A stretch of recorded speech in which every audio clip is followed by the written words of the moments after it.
성경을 보면 이게 말이 돼? 이런 거 있잖아요. 방금 전에도 기도했지만 유대 광야라든지 이런 여러 가지 면을 우리가 가서 보면서 이런 곳에서 어떻게 사람이 살 수 있었을까? 특히 시내산에 오른 모세의 40일 그 금식 기도를 통해서 어떻게 인간이 살 수 있을까? 짐승도 불가능하죠. 그럼에도 불구하고 하나님께서는 하나님의 역사 속에서 그 모든 것들이 가능하게 만들잖아요. 우리가 오늘 본문을 보면서도 여러분들이 참 제목이 좀 이상하다 이럴 수 있지만 사실상 그런 거잖아요. 우리가 표면상으로 보면 바리새인이라든가 유대인이라든가 제사장이라든가 이런 사람들은 아주 하나님을 잘 섬기고 하나님에게 특별한 은혜를 받는 사람들인데 실제 속으로는 어떤 사람들이에요? 예수를 잡아 죽이려고 지금 그러잖아요. 전혀 다른 이런 부분을 보면서 여기서 이 사람들이 유월절이 가까움에 많은 사람이 자기를 성결케 하기 위해서, 성결케 한다는 건 지금 이 부분에서 우리는 새로운 피조물이다. 우리가 성결케 되어져야 된다. 어떻게 해야 우리가 성결할 수 있느냐?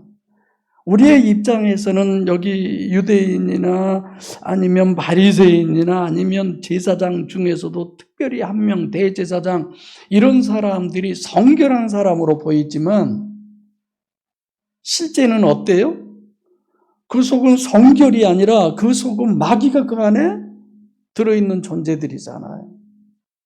그래서 여러분들과 저는 정말 새로운 피조물이다라고 하는 그 부분의 제목을 가지고 하나님의 말씀을 나누면서 정말 성경은 어쩌면 구약에서 출애굽에서 또는 그 유대 광야를 거쳐오며 이런 모든 것들 또 예수님의 동정녀 마리아 처녀 잉태 이런 것들까지도 참 기절초풍할 얘기죠. 그렇죠?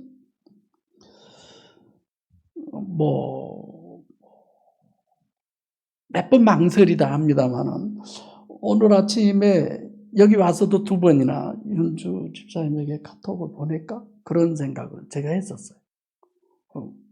근데 저렇게 와서 내가 속으로 기절초풍할 일이네. 그런 생각을 했어요. 저는 안정희 집사님도 오늘 오시리라고 생각도 안 했거든요. 우리 여기 2 양반 자리도 통 비었고 그래서 오늘은 텅텅 비는 날이구나. 굳게 맘먹고 설교하자. 그렇게 생각을 했는데. 자, 우리가 세상 살면서도 사실 어떤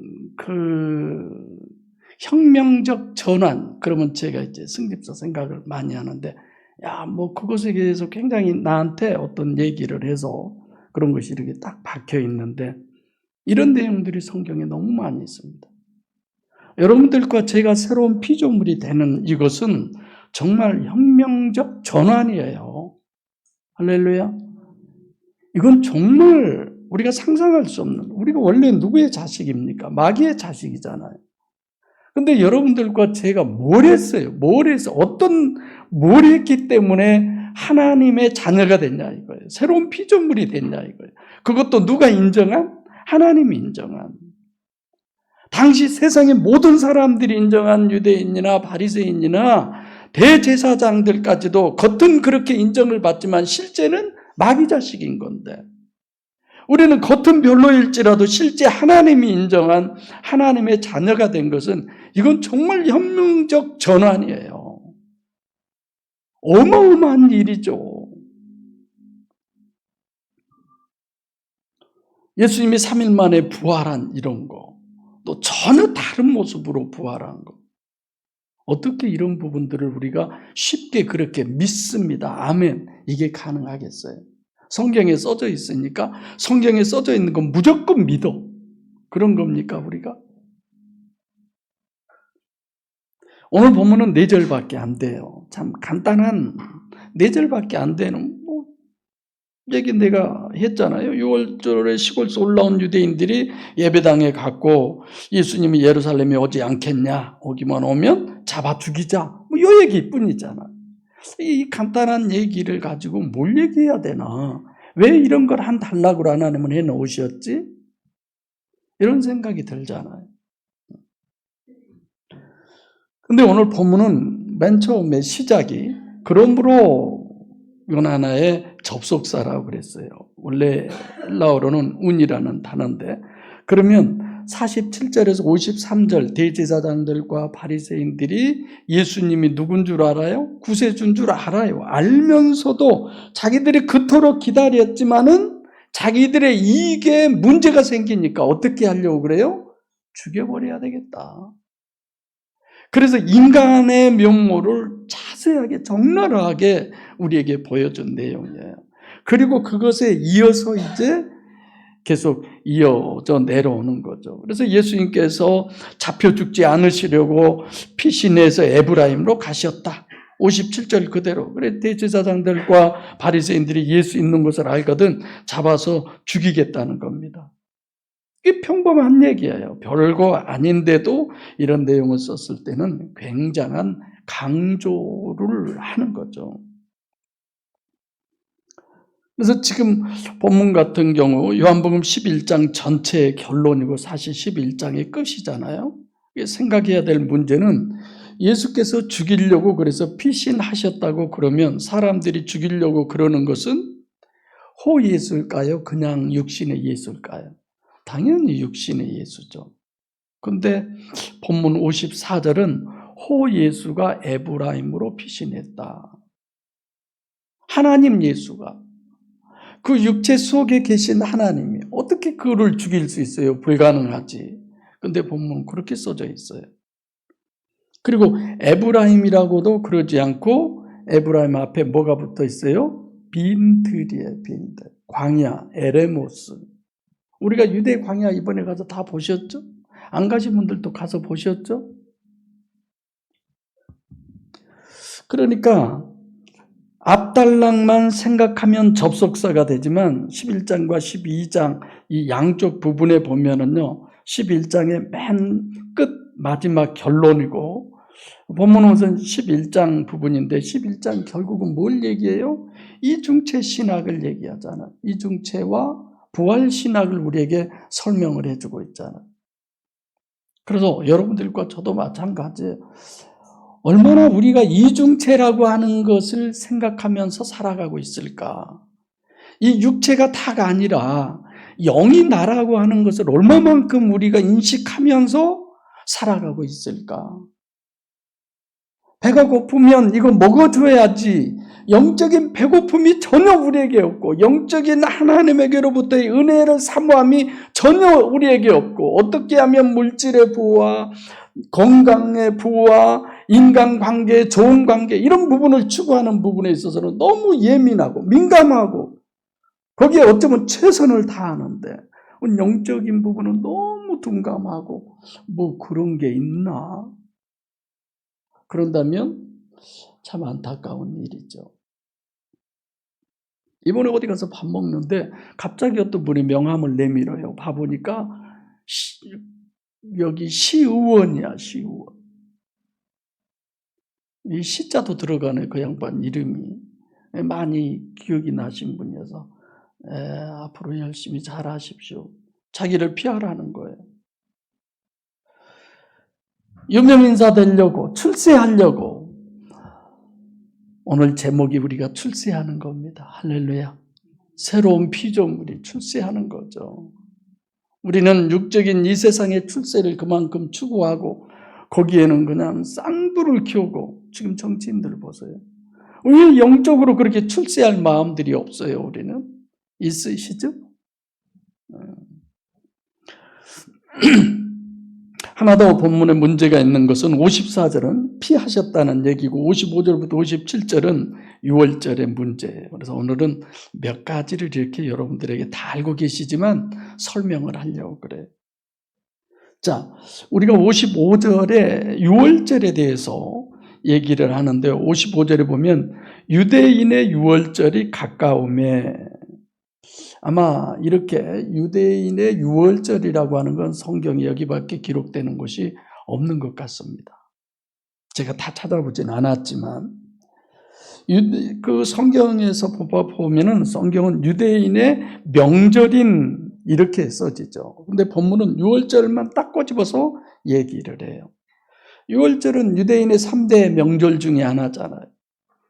이게 첫째가 유월절이고 그 유월절만입니까? 다른 절기가 거기에 포함되어 있습니까? 항상 이중 명절이라고 그랬죠. 유월절과 뭐예요? 무교절. 유월절은 하루뿐이잖아요. 임방과 설주에 양을 잡아서 피를 바르면 죽음의 사자가 와서 그냥 넘어가죠. 그건 하루뿐이에요. 날마다 하는 거 아니에요. 근데 그날 그 밤에부터 그 안에서 무교병, 누룩을 넣지 않는 떡을 몇 일간? 일주일간. 이런 게 있잖아요. 그래서 무교절, 그렇죠? 두 번째로는 칠칠절과 초실절, 세 번째로는 초막절과 수장절. 이게 전부 이중 명절이지 단일 명절은 없습니다. 그래서 본문은 유월절만 딱 기록을 했어요. 그럼 유월절에 대해서 강조를 하는 거잖아요. 그럼 우리가 한번 되새겨 봅시다. 유월절의 강조는 첫째, 직접 유월절이라고 표현한 것과 또 이중 명절인데 단일 명절로만 유월절을 표기하는 건데, 여기 보면 유월절에 자기들을 성결케 하기 위해서 미리 시골에서 올라왔다. 성결이 뭐예요? 하기오스라는 단어예요. 거룩하다. 즉 거룩을 제가 뭐라고 표현했어요? 거룩이라는 단어를 성경에 다 꺼내서 봐보면 이 단어는 뭐다? 구별을 얘기하는구나. 그래서 이번에 성지순례 가서도 가이드들하고 얘기해 봤어요. 이 땅이 거룩하고 어떤 옷이 거룩하고 이걸 어떻게 설명을 할 수 있느냐. 그걸 가지고 얘기하다가 다른 땅과 이 땅을 구별한다는 거다. 다른 옷과 이 옷을 구별하는 거다. 다른 부위와 이 부위를 구별하는 거다. 구별된 것을 거룩이라고 그런다. 성결, 하기오스라고 그런다. 그래서 우리가 가이드들한테 많이 배우지만 가이드들을 또요, 우리 식구들을 통해서 날마다 배웁니다. 이렇게 얘기를 하는 거예요. 그래서 유월절의 하기오스, 이것에 대해서 잠깐 얘기를 나누면, 제일 첫 번째로 하기오스라고 하는 말은 헬라어 원문에서는 그 하기오스의 의미와 우리나라 말에서의 성결이라고 하는 건 상당한 차이가 있어요. 하기오스 성결, 그러니까 하기오스의 원래의 내용은 우리말로 구별이란 말이 가장 맞습니다. 성결이라기보다. 그러니까 여러분들이 하기오스하다 그러면 여러분들과 다른 사람들이 구별이 되는 거예요. 새로운 피조물과 아직도 옛 구습에 그대로 매여져 있는 사람들과 구별이 되어 있는 겁니다. 우리는 오늘 제목이 뭐예요? 우리는 새로운 피조물이다.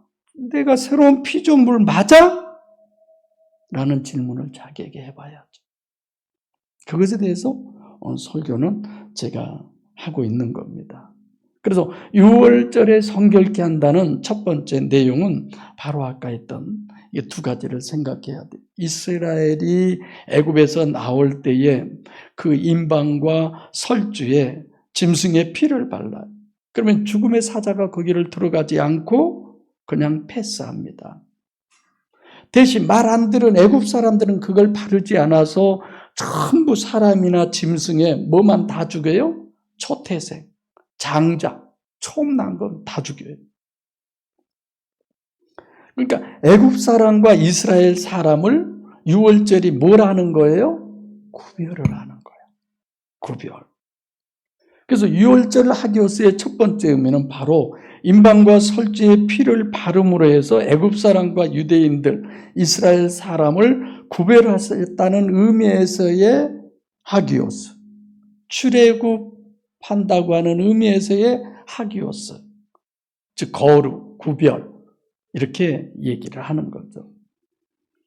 그래서 지금 오늘 본문에서도 자기들을 성결케 하기 위해서 자기들은 하기오스 한다는 거예요. 두 번째 하기오스의 의미는 어떤 거냐? 자, 생각해 보세요. 이번에는 속죄제사, 피제사, 내 자신의 죄를, 육신의 죄를 사함받는 하나님에게서 죄 사함받기 위해서 속죄제사를 지내는 겁니다. 그럼 성결케 되는 자신들의 하기오스라고 하는 것은 피제사를 드려서 대속해서 내 죄를 대신 죽게 되는 피제사를 드림으로 해서 하나님께서 내가 죄가 없다는 죄 사함 받은, 그래서 죄 사함 받아서 거룩하다는 거예요. 성결하다는 거예요. 깨끗하게 됐다는 거예요. 그런 하기오스의 의미입니다. 이것이 구약의 하기오스의 의미가 되는 거죠. 거룩, 성결이라는 의미. 근데 기독교에서 많은 교회들이 그렇게 적용을 하고 있잖아요. 지금도.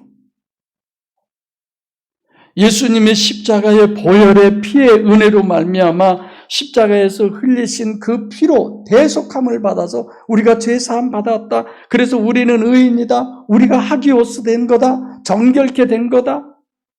이렇게 생각하잖아요. 그러죠?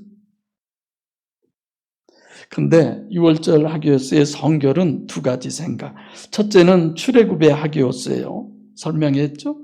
두 번째는 방금 내 죄를 대신 짐승이 지고 죽어서 대속으로서의 나 자신이 죄가 없는 성결케 되는 하기오스다.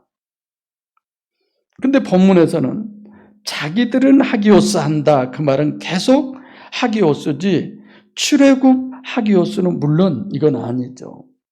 내가 거룩하게 됐다. 그런 하기오스가 어떤 것이냐? 유월절의 대속으로 유월절 임방과 설주의 피를 발라서 내가 구별되어서 출애굽하는 하기오스, 또는 방금 얘기했던 구약에서 짐승의 피로 말미암아 하나님께서 내 죄를 그 짐승에게 대신 전가해서 그가 내 죄 때문에 죽고 이제 내 죄는 없어졌다. 이런 거. 구약에서의 출애굽이나 또는 피로 대속하는 하기오스, 이런 것들은 육체의 구원이지 영혼 구원은 아닙니다. 얘기하려고 지금 하는 거예요. 그럼 이중체는 어떠냐? 1절부터 57절의 결론으로 지금 결국 유월절의 유대인들이 어디에서 지금 이렇게 하는 거예요? 어디에 있어요? 성전에서. 성전에서가 아니라 성전, 안이에요. 성전 안에서. 그러니까 이 사람들은 대속으로 하나님께서 나를 하기오스 해 주셨는데 하나님 성전 안에서 그들이 하는 게 뭐냐? 하나님을 죽이려고 하고 있다는 거예요.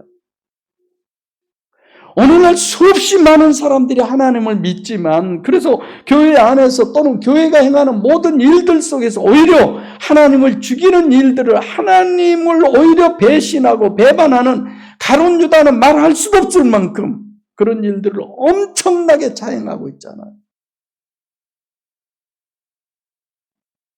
가장 중요한 게 강단에서부터 하나님은 영혼을 살리기 위함인데 오히려 죽이는 부분에 크게 생명의 말씀이라.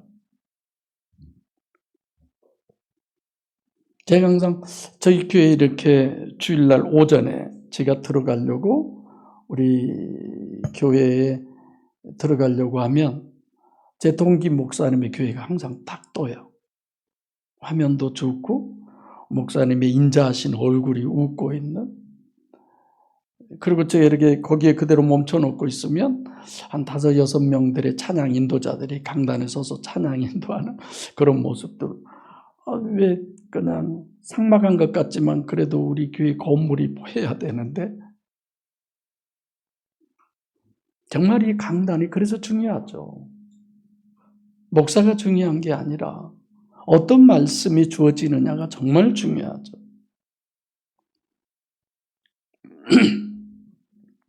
그래서 이중체는 그런 거예요. 겉사람은 유월절 하기오스로 거룩하게 된 거예요. 진짜 주체인 속사람은 하나님을 대적하고 메시아를 대적하고 메시아를 죽이려고 모의를 하고 있는 그 모습이 오늘 본문의 모습입니다.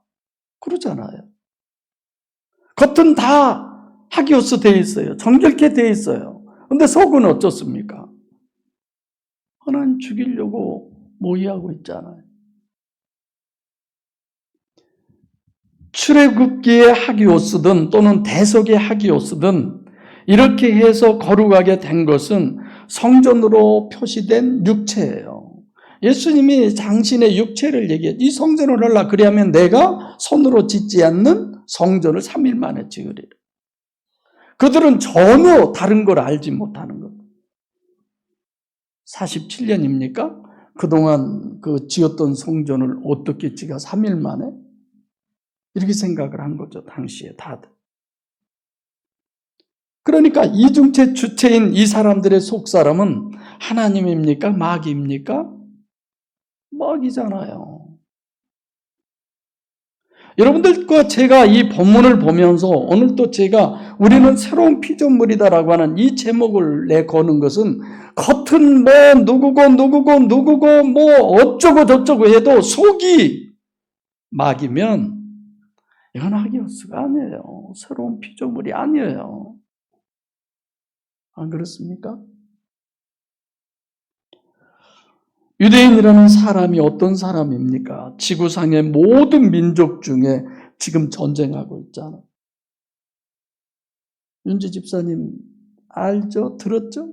우리 나온 날 다음에 전쟁 일어나고 하나님 은혜 거기 있었으면 어쩔 뻔했어요. 전화들이 와가지고 어느 목사님은 계속 기도하고 있었대요. 저 여기 와서 있는데도 못 나온 줄 알고 하나님께서 보호하고 지켜주시고 포탄 맞아서 안 죽게 해달라고. 그렇게 대단한 유대인들, 하나님의 백성이라는 대표적 민족이잖아요. 그들이. 그 중에서도 바리새인 중에서도 제사장, 그 많은 여러 제사장 중에서도 대제사장, 이보다 더 하나님과 가까운 사람들을 어떻게 표현할 수 있어요? 겉은 그래요. 겉은. 그런데 속은 하나님의 백성이 아니라 누구예요? 마귀의 백성들이라는 거예요. 육체가 절대고 가시적 결과만이 절대고 철저하게 장기중심적이고 이기적이지 않는 사람이 누가 있습니까? 그렇게 오랫동안 기다렸던 메시아가 왔는데 자기에게 손해가 될 테니까 죽여 없애버려야 되겠다. 이것이 이 사람들이에요. 여러분들이 보기에 거룩하고 어떤 위대한 사람들이 있습니까? 그런 사람들 믿지 마세요. 저같이 날라리 같은 목사 믿어야지. 다 허구죠. 여러분 자신도 정직하셔야 돼요. 우리는 늘 하나님 보시기에 늘 정직하려고 해야 되잖아요. 목사 보기에 정직한 게 무슨 의미 있습니까?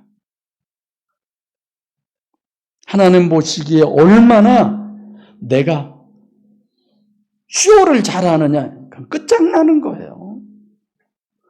사람들 앞에서 혹여나 쇼할 수 있어요. 그러나 하나님 앞에서는 쇼하지 마세요. 있는 그대로 다 발가벗기고 쓰세요. 그게 은혜예요. 그래서 오늘 본문은 하기오스 구원론을 정립하는 정결한 거룩으로 구원론을 정립하는 그런 본문이에요. 그래서 유일신 구원, 하기오스 구원의 첫 번째, 유일신이 직접 강림하셔서 직접 인간과 함께 하시고 직접 구원하시는 구원이어야 되는데 그 구원은 유월절 구원이다.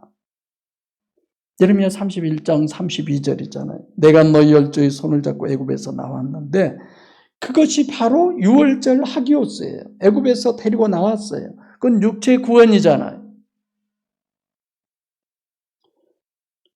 또 대속의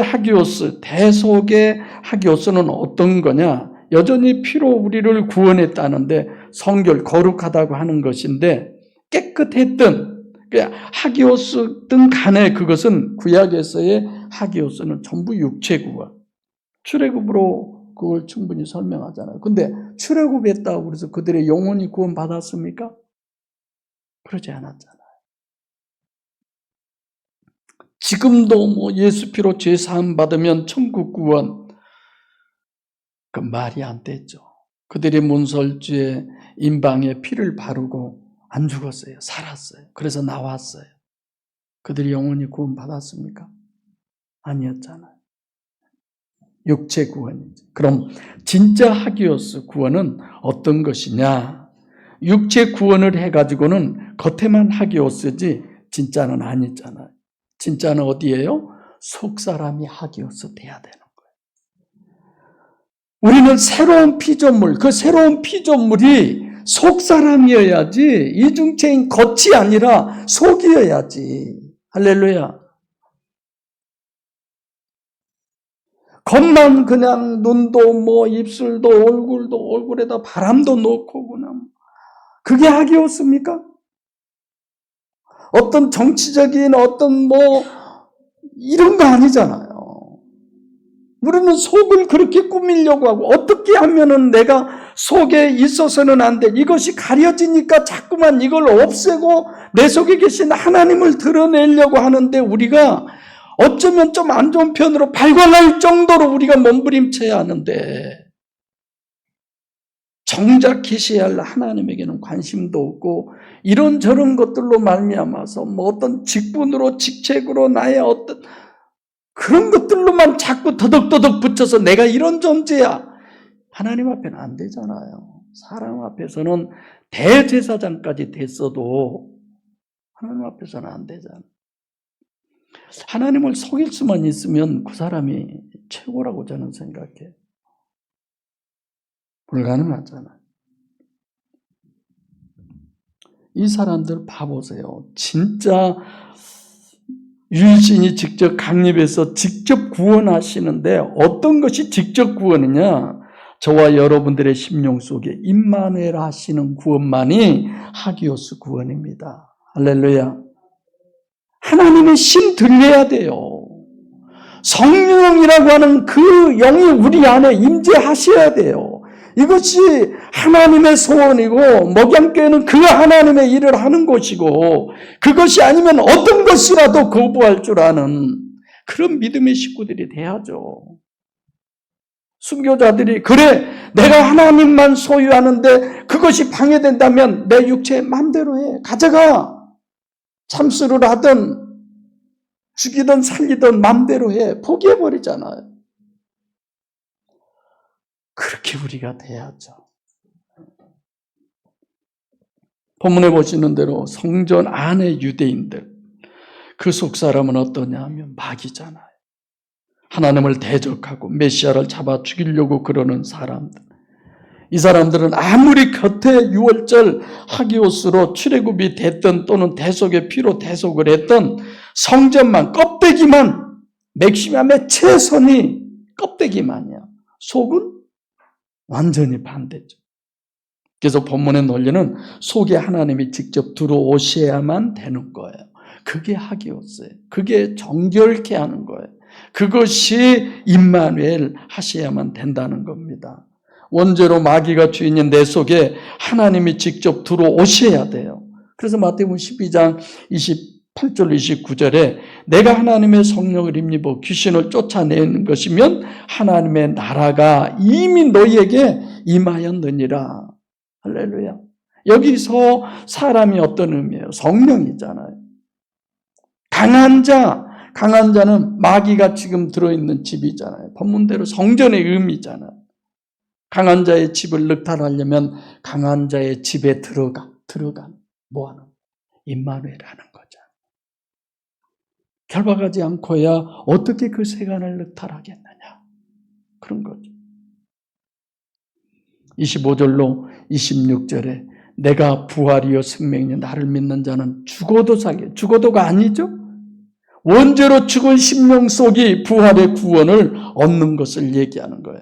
그래서 살아서 나를 믿는 자는 영원히 천국, 영생을, 구원을 이룰 것이다. 그 얘기를 우리가 하고 있습니다. 성육신하신 신인 메시아가 십자가에 못 박혀 죽으시고 3일 만에 부활하셔서 승천하신 후에 성령으로 강림하셔서 하나님이 직접 인간의 심령 속에, 여러분과 제 심령 속에 들어오셔서 구원하신다는 예레미야 31장 32절 33절 이 말씀도 기절초풍할 일이에요. 혁명적인 거야. 가히 그렇잖아요.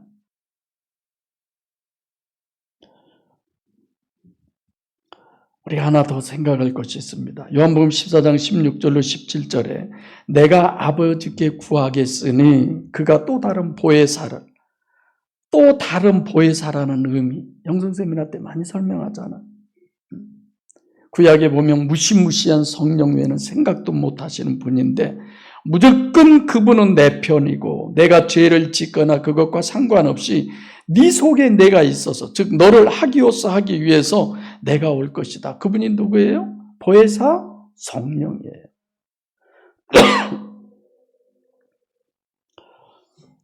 또 하나 더 생각하면 유월절로 지금 하교수를 우리에게 말하고 있는데 성경적 유월절 구원은 단일체 유월절이 아니라 이중체예요.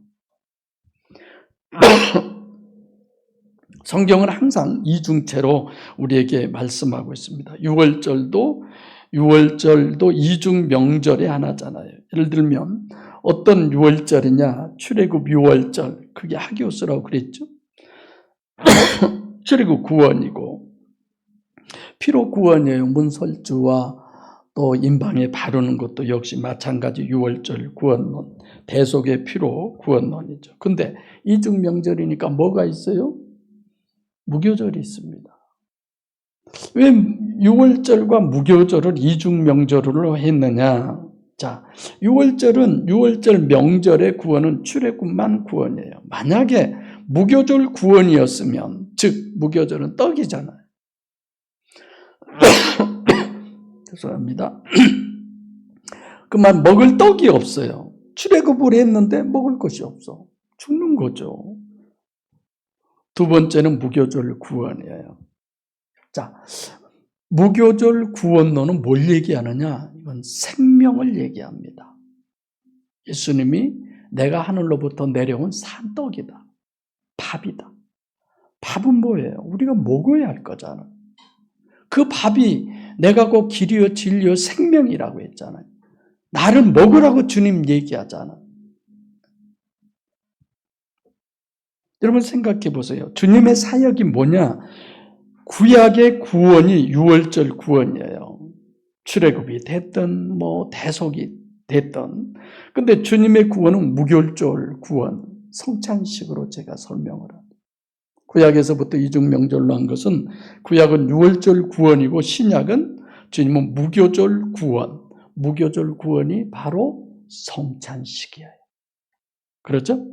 마태복음 26장, 마가복음 14장, 누가복음 22장 성찬식 시작이 아예 유월절, 무교절 이렇게 시작하는 겁니다. 성찬식 신학도 간단하게만 설명하면 잘 아시겠지만 자, 성경의 예수님께서 신학의 정립의 중요성을 우리에게 얘기하면서 행위를 얘기할 때 이거 해라 저거 해라가 많지 않아요. 딱 두 가지예요. 뭐하고 뭘까요? 성찬식하고 침례식이에요. 두 가지. 마태복음 28장 18절로 20절에 너희는 가서 모든 족속으로 제자를 삼아 아버지와 아들과 성령의 이름으로 뭘 하라고요? 침례를 주고. 행위를 제일 먼저 명령하신 것은 침례식입니다. 간단한 게 아니에요. 저는 성지순례 갔다 와서도 많이 생각을 해봅니다. 아, 예수님이 침례받았던 요단강이 침례하는 데는 딱이구나. 근데 나는 왜 사회에서 침례를 하려고 그렇게 생각했지? 그리고 거기서 하려고 했는데 하나님이 허락 안 했잖아요. 계속. 그래서 딱 사회에서만 침례를 할 수밖에 없게 하셨잖아. 죽음의 바다에서. 거기서 우리가 죽는 거잖아. 그죠? 내가 두 번째 얘기하지만 나도 누군가에게 거기서 침례받고 싶었어요. 그런데 못 하겠더라고. 내 마음이 다른 더 얘기하면 안 되겠죠? 아쉬웠어요. 자, 그래서 여기서 침례와 또 하나는 성찬식, 이것을 전해라 이렇게 얘기하잖아요. 이건 엄청난 강조입니다. 그리고 성찬식은 뭐예요? 유언이에요. 이건 유언. 마태복음 26장, 마가복음 14장, 누가복음 22장은 성찬식을 끝내시고 곧바로 겟셋마네 동산으로 가셔서 기도하시고, 우리가 거기 다 갔죠. 거기서 한참 시간을 보냈어요. 하나님이 왜 이런 시간도 보내나 생각을 했습니다만은 정말 거기서 우리가 깨져야 돼. 거기서 그 가이드 목사님이 설명을 할 때 얘기를 들으면서 전 늘 그런 생각을 많이 했거든요. 거기서 시간이 많아서 거기서 앉아서 마치 기도하는 동산, 거기서 무릎 꿇고 기도하는 자세로 사진도 찍고 그랬었습니다만은, 주님이 거기서 어떤 기도를 했느냐가, 누구를 위해서 그런 기도를 하셨고, 성찬식을 얼마나 강조하느냐면 2대 성례전으로 명령하셨을 뿐 아니라 유언이에요. 예수님의 유언. 요한복음에는 성찬식이 없죠. 대신 뭐가 있다겠어요? 세족식이 있다고 그랬죠. 요한복음 6장에 오병이어 표적을 행하신 다음에 성찬식이 어떤 것인가를 내 몸과 내 살과 내 피 정립해 주는 거죠. 그래서 유월절 잔치를 예수님께서 먹기를 원하시면서 내가 이 유월절을 너희와 먹기를 어쨌다고요? 다 같이 시작. 원하고 원하셨다. 이렇게 강조하는 건데. 실제는 성찬식이잖아요. 3대 명절 중에서 가장 중요한 게 유월절입니다. 유월절이 아니었으면 이스라엘이 애굽에서 출애굽이 가능한 것도 아니고 다른 어떤 의미가 아무것도 없어지는 거예요. 가장 중요한 거죠. 이게 구약의 입장에서 무교절이 중요해도 유월절로 출애굽 안 했으면, 무교절만 지켰으면 다 죽었어요. 그렇죠? 노예로 계속 살 수밖에 없고. 그런데 예수님께서 유월절을 어떻게 해요? 폐지시키는 거예요. 뭘로? 성찬식으로. 기절초풍할 얘기죠. 우리가 이걸 말할 수 있고, 이걸 우리가 들을 수 있고, 이것의 의미를 우리가 알 수 있다는 건, 이건 어마어마한 하나님의 축복이에요. 정말 은혜예요. 왜 이런 부분에 깊이 우리가 심취하지 못할까? 육적인 세상적인 그런 말은 해도 할 필요도 없고 안 해도 되고, 이런 데는 왜 그렇게 우리가 관심이 많고, 정말 이런 부분에 왜 우리는 그렇게 소홀하게 여길까? 여러분 생각해 보세요. 임방과 설주에 피를 바르고, 피를 만약에 안 바르고 속에서 무교병만 먹고 있었다고 생각해 봐요. 장자 다 죽어요. 예수님은 성찬식을 바꿔버렸죠. 누가복음 22장 17절로 20절에 먼저 뭐가 나와요? 떡이 나와. 두 번째는 그건 사실 없어도 돼요.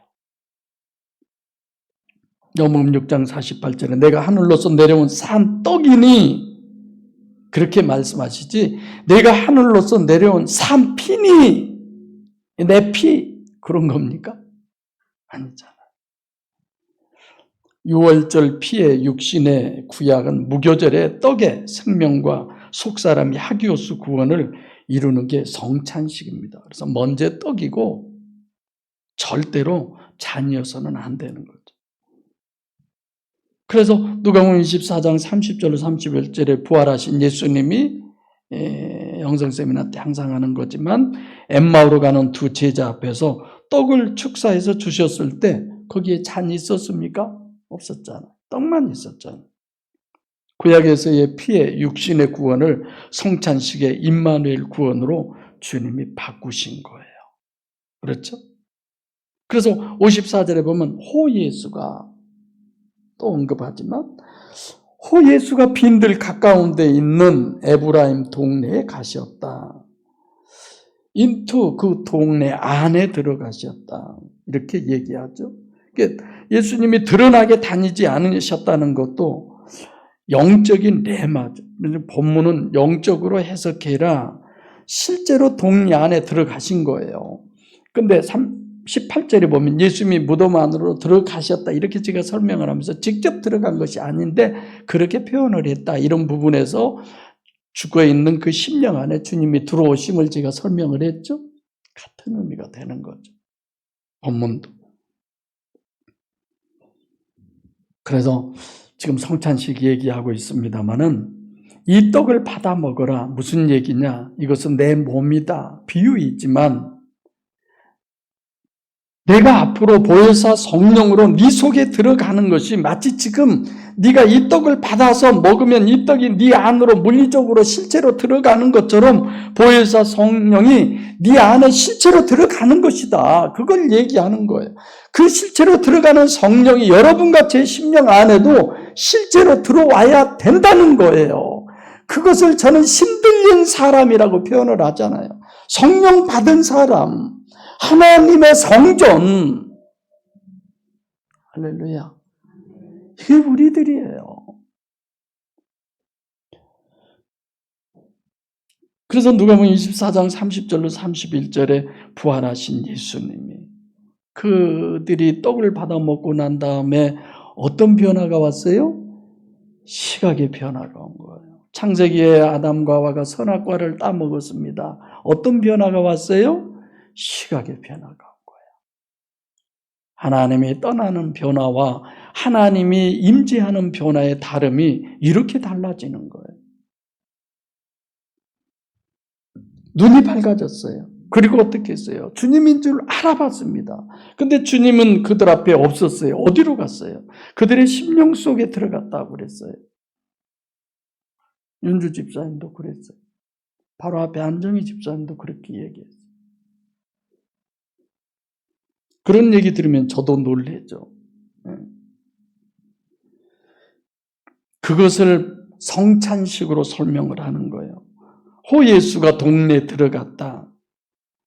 구약은 겉만 하기오스가 되는데 속에는 마귀였어요. 아담의 우선 원죄 들어가셔서 그게 뭐예요? 성찬식이죠.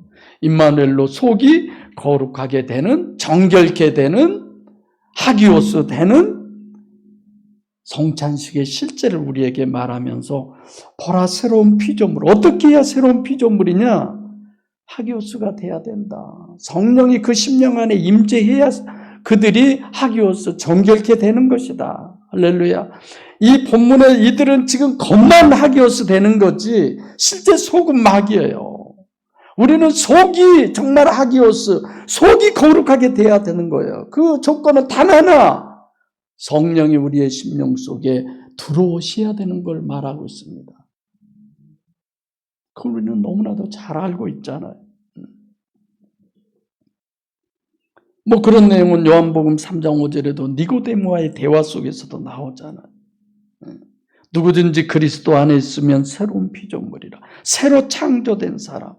옛것은 지나갔으니 보라 새 것이 되었도다. 과거에 나는 사회 바다에서 죽어버리고 과거에 나는 이미 성령이 들어오심으로 그는 죽어버리고 새 사람, 하나님의 백성, 하나님의 자녀, 천국 백성이 되는 거죠. 내가 과거에 그런 모든 걸 끊고 자르고 그렇게 해서 천천히 변화되고 그런 거 아니에요. 호 예스가 에르코마에이스 어디예요? 광야, 에브라임. 광야는 물이 없는 것이고 생명체가 살 수 없는 것입니다. 갈급한 것이에요. 네. 여러분 그 북왕국과 남유다 이렇게 설명을 하잖아요. 북왕국 솔로몬의 그 자식 때 여로보암과 르호보암에 의해서 나라가 두 쪽이 났잖아요. 남북. 북쪽은 이스라엘의 그 12지파, 야곱의 12아들, 12지파 중에 10지파는 북왕국으로 돼 있어요. 그래서 그쪽은 이스라엘이라고. 그리고 남쪽은 유다하고 베냐민 지파 이 두 지파만 남아요. 그래서 유다가 훨씬 작습니다.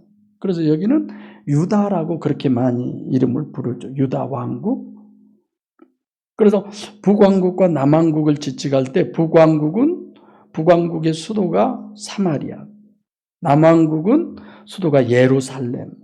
이렇게 해서 북왕국과 남왕국을 서로 이제 표현을 하는데, 북왕국은 유다와 베냐민인데 왜 유다라고 그러냐? 두 지파 중에 대표니까. 북왕국은 10개 지파 중에 이스라엘이라고 표현한 뿐만 아니라 오늘 본문에 에브라임이라고도 하죠. 이 10개 지파의 대표니까.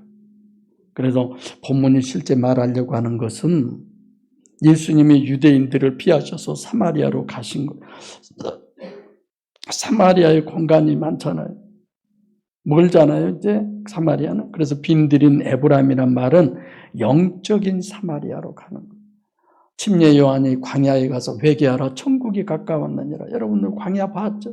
유대 광야라든지 우리가 요르단 그쪽으로 오면서 가이드가 얘기했잖아요. 저 넓은 황무지를 봐보세요. 거기는 아무것도 없어요. 그러나 거기가 물만 들어가면 뭐라고 그랬죠? 꽃이 핀다 그렇게 설명을 해요. 바로 그런 것이죠. 우리들의 심령의 황무지죠. 에르모스 광야죠. 거기에 임마누엘 성령 하나님 임재하시면 살아난다는 것입니다. 그래서 임마누엘 하시는 절대적 조건은 뭐냐? 네가 사마리아가 돼야 돼. 네가 죽어야 돼. 네가 부인돼야 돼. 옛것은 지나갔으니 보라 새 것이 되었도다라고 하는 육체우선이요 가시적 결과가 절대요 자기중심인 이것이 죽지 않는 한은 임마누엘은 불가능합니다. 하나님 제발 내가 좀 죽게 해주세요.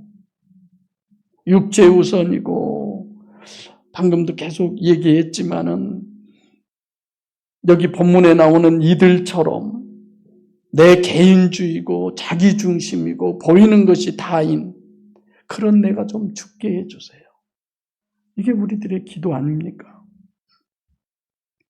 여러분 예수 믿는다는 게 뭐예요? 예수 믿는다는 게 주일날 되면 책 들고 교회 가면 예수 믿는 사람입니까? 뭐 어떤 분이 뭐 과일을 사러 가서도 나는 예수 믿는 사람이니까 주인에게 남들 좋은 건 다 주고요. 나는 남들이 안 가져간 거 안 좋은 것 주세요. 그랬다고 그래서 바보 아니야? 속으로 그랬는데. 나는 특별히 좋은 거 달라고 안 해요. 그냥 준 대로 가져. 어쩌다 우리 식구가 가서 뭐 고르려고 그러면 그냥 아무거나 집어. 좀 보기 좋은 거 뭐 그런 거 있잖아.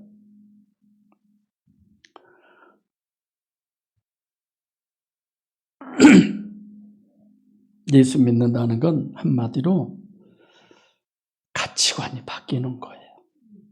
다른 거 없습니다. 윤지 집사님이 예수 믿으니까 여기 오셨죠. 안 그러면 다른 데 갈 때 많잖아. 한국에 와서. 우리 교회 아담에 좋게 생겼죠? 커요. 항상 여기만 봤죠. 여기 앞에만. 이거 우리 손으로 다 했어요. 천장, 벽, 우리 이번에 그 리모델링 한다는 소리도 다 들었죠. 잘했죠. 호주에 할 거 있으면 부르세요. 사람 리모델링 할 때 부르시라고. 심령 리모델링 할 때. 네. 그래서 베드로 같은 사람 봐보세요. 고기를 어마어마하게 잡아놓고 관심이 고기에가 있는 게 아니라 주여 나를 떠나소서 나는 죄인으로서이다. 심령으로 오잖아요. 정말 여러분들과 저는 어떤 창조적인 혁명적 전환이 예수 믿는 겁니다. 변명이 없어요. 핑계가 없어요. 우리 모두 다 이제부터는 제1순위가 하나님.